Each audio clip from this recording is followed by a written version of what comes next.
turi mu bwigunge nta mazi dufite. Turi mu bwigunge nshaka kugira ngo mbone amazi nkayabura. Kuba ibice bahana imbibi byo mu murenge wa Kimonyi ndetse n'ibyo mu murenge batuyemo wa Shingiro byo byegerejwe umuriro w'amashanyarazi ndetse n'amazi meza, mu gihe abo mu mudugudu wa Burengo mu kagari ka Gihango mu murenge wa Shingiro ho mu karere ka Musanze bo bavuga ko bakiri mu bwigunge. Byo turi mu bwigunge kuko nta mazi dufite n'amashanyarazi ntayo, kubera n'iki kibazo caje usanga ari twe ahuko turi kugenda dusigara inyuma y'abandi. Turi mu bwigunge nta mazi dufite nta mashanyarazi, ariko cyane ariko nibaduha amashanyarazi abana bari kwiga, nk'umwana nk'uyu nguyu mu gihe ari gusubira mu masomo avanye ku ishuri ni ugucana agatoroshi niko ducana kugira ngo bigireho. 2024 isanze mukiri mu bwigunge. Tukiri mu bwigunge. Oya rwose ubwigunge bwo mburimo ubwigunge kuko nta mashanyarazi mfite, icyo mfite ni umurasire guhora gupfa. None nasabye n'amashanyarazi baravuga ngo bazayaduha, byaranze hano ntaho bashaka kuduha amashanyarazi.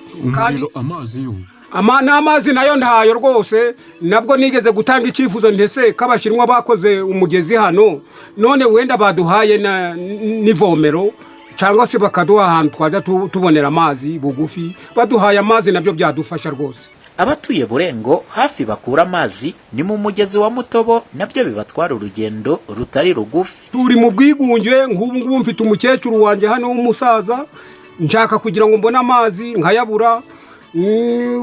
Nugutegereza imvura iguye.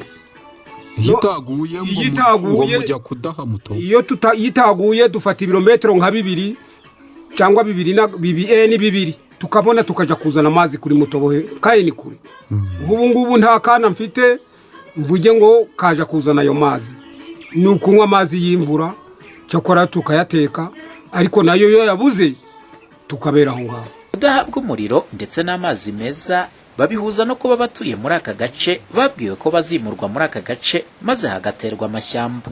Gusa umuyobozi w'akarere ka Musanze Nsengimana Claudie wavuga ko mu gihe abaturage batarimurwa nk'uko babibwiwe badakwiye kubuzwa uburenganzira bwo kugira bimwe mu bikorwa remezo birimo amazi meza ndetse n'umuriro w'amashanyarazi. Yaba aho ngaho abujijwe nawe ibikorwa by'iterambere cyangwa se n'ibindi bikorwa bimufasha mu buzima bwe bwa buri munsi kubera aho atuye kandi atagaragarizwa aho agomba gutura cyangwa se n'aho agomba kwerekeza, bitewe n'uko nta mafaranga yahawe kugira ngo wenda yifashisha agira aho yerekeza, biba ari ikibazo koko.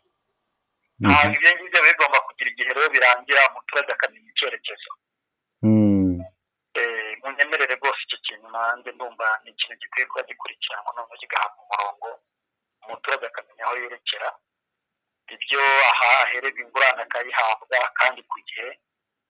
Noneho kandi niba ari naho hari ibyo bikorwa remezo bimufasha, yaba amazi yaba umuriro yaba umuhanda, ibyo nabyo akabihabwa kuko nta mpamvu yo kubihutswa kuko kandi nawe ari umuturage nk'abandi. Kuba batuye muri uyu mudugudu wa Burengo bo bataregerezwa bimwe mu bikorwa remezo birimo amazi meza ndetse n'umuriro w'amashanyarazi ngo baracyanakomerewe nuko bakiri mu gihirahiro kuko imyaka imaze kurenga 10 babwirwa ko bazimurwa aha hantu, ariko amaso akomeje guhera mu kirere mu gihe nta gikorwa bemerewe kuhakorera kijyanye no kuvugurura amazu yabo ndetse no kubaka yandi. Umuhoza Honore, Flash TV mu murenge wa Shingiro ho mu karere ka Musanze mu majyaruguru y'u Rwanda.